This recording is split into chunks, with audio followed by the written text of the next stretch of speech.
choose full remote, and the governor says in December, you're all out, the full remote people remain in the full remote program, and the hybrid people do the virtual program.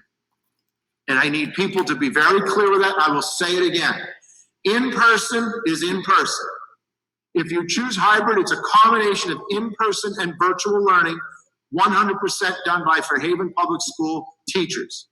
If a parent chooses the remote option, the state has provided a platform for districts like ours to have a vendor, a very reputable vendor, that a parent can go. So some parents have said, I'm going to homeschool. Well, you don't need to homeschool. We'll keep your child enrolled in Fairhaven Public Schools, and we'll have your child go through the TECA program. And that is our offering, which is recommended by DESE for the remote program. There's going to be circumstances in which, after deciding, 4 weeks in, somebody says, I really want my kid back into the hybrid program. I want you to think about this. We are talking about safety, 6 feet apart, numbers of 11, classes that can have 12. If 4 kids come back, we mess up the configuration for the entire class. We have to get a commitment on this remote program of a semester. And that is going to be something the school committee, if you adopt this, will have to look into. We can't have people in and out. If you have people in and out, you mess up the safety configuration. You add more people in the building, in the classroom, and now you can't do that. It's a strict choice. It's a strict choice on a date that we will give that you're either going full remote, hybrid 3 to 12, in-person 1 to 2, K hybrid.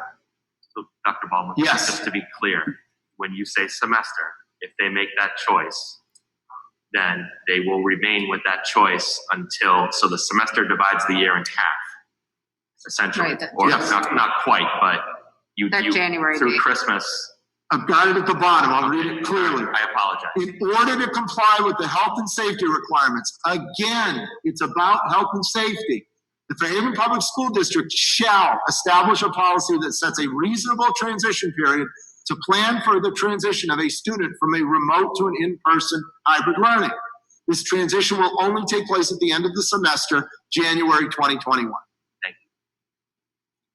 So I just want to be very, again, it may not be the answer that the people asking the question wanted to hear, but it is a clear and direct answer so that people can make choices. And we're doing the best we can with the safety requirements, with the financial resources we have, with the classroom configurations, with everything to meet the needs to get as many kids back into school as possible safely. And having people going back and forth. And I would tend to believe that a lot of the remote choices are, don't worry. They've already said this is not an option for our family and we're going to choose to stay out. Don't worry. But I just want to be very clear in truth in advertising that this is the case.